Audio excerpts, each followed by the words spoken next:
റീൽസിലും ഷോർട്സിലുമായിട്ട് ഞാൻ ഫ്രൈഡേ ഷോപ്പിനെ പറ്റി കേൾക്കാൻ തുടങ്ങിയിട്ട് കുറച്ച് ദിവസമായി. നമ്മുടെ ഇടപ്പള്ളിയിലായിട്ട് നമ്മളെന്തേ പോയി ട്രൈ ചെയ്ത് നോക്കാത്തതെന്ന് ഞാൻ സന്ദീപേട്ടനോട് ചോദിക്കുകയും ചെയ്തു. അപ്പോൾ ഇന്ന് എന്തായാലും സന്ദീപേട്ടൻ വണ്ടി റെഡിയാക്കാൻ വേണ്ടി ഇടപ്പള്ളിയിലോട്ട് പോകുന്നുണ്ട്. ഇത് തന്നെ പറ്റിയ അവസരം. വിക്രമാദിത്യന് വേതാളം കൂട്ടെന്ന് പറയണ പോലെ ഞാനും ചാടി പുറപ്പെട്ടിട്ടുണ്ട് സന്ദീപേട്ടന് കൂട്ടായിട്ട്. വർക്ക്ഷോപ്പിൽ ചെന്നപ്പോൾ വണ്ടി കിട്ടാൻ കുറച്ച് സമയം കൂടി എടുക്കുമെന്ന് അവർ പറഞ്ഞു. ഇത് തന്നെ പറ്റിയ അവസരം. നേരെ നോക്കിയപ്പോൾ ഫ്രൈഡേ ഫ്രണ്ടിൽ തന്നെ ഉണ്ട്.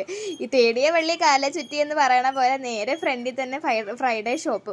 എന്നാൽ അങ്ങോട്ടേക്ക് കയറിയേക്കാന്ന് ഞാനൊരു ചോദ്യം. സന്ദീപേട്ടനൊരു നോട്ടം നോക്കിയെങ്കിലും നേരെ എന്നെ അങ്ങോട്ട് കൊണ്ടുപോയി. അവിടെ ചെന്ന് ഞങ്ങൾ ട്രൈ ചെയ്ത് നോക്കിയത് ഫ്രഞ്ച് കിസിനകത്ത് ഒരു ഐറ്റമാണ് നമ്മൾ ഓർഡർ ചെയ്തത്. വെറൈറ്റി ഫ്ലേവേഴ്സിൽ ഇവിടെ ഫ്രഞ്ച് ഫ്രൈസ് കിട്ടുന്നുണ്ട് കേട്ടോ. നമുക്ക് അഫോർഡ് ചെയ്യാൻ പറ്റുന്ന പ്രൈസേ ആവുന്നുള്ളൂ. എടപ്പള്ളിയിലുണ്ടായിട്ട് ഇതുവരെ ഈ ഷോപ്പ് ഒന്ന് വിസിറ്റ് ചെയ്യാത്ത ആരെങ്കിലും ഉണ്ടെങ്കിൽ ഒന്ന് പോയി ട്രൈ ഔട്ട് ചെയ്തിട്ട് കമൻറ്റ് ചെയ്യാൻ മറക്കണ്ട. ട്രൈ ഔട്ട് ചെയ്തവരും കമൻറ്റ് ചെയ്യാൻ മറക്കണ്ട. അപ്പോൾ ലൊക്കേഷൻ മറന്നു പോകേണ്ട. നമ്മുടെ എടപ്പള്ളി ടോള് കഴിഞ്ഞ് കഴിഞ്ഞാൽ കാണുന്ന ഇന്ത്യൻ ഓയിൽ, അതായത് സ്റ്റുഡിയോയുടെ തൊട്ടടുത്തുള്ള ഇന്ത്യൻ ഓയിലിൻ്റെ നേരെ ഫ്രണ്ടിൽ തന്നെയാണ് ലൊക്കേഷൻ വരുന്നത്. എന്തായാലും ഒന്ന് ട്രൈ ചെയ്ത് നോക്കിയിട്ട് കമൻറ്റ് ചെയ്യാൻ മറക്കണ്ട. എൻ്റെ മുഖം കണ്ടാൽ നിങ്ങൾക്ക് മനസ്സിലായി എനിക്ക് എന്തായാലും നന്നായിട്ട് ഇഷ്ടമായിട്ടുണ്ടെന്ന്.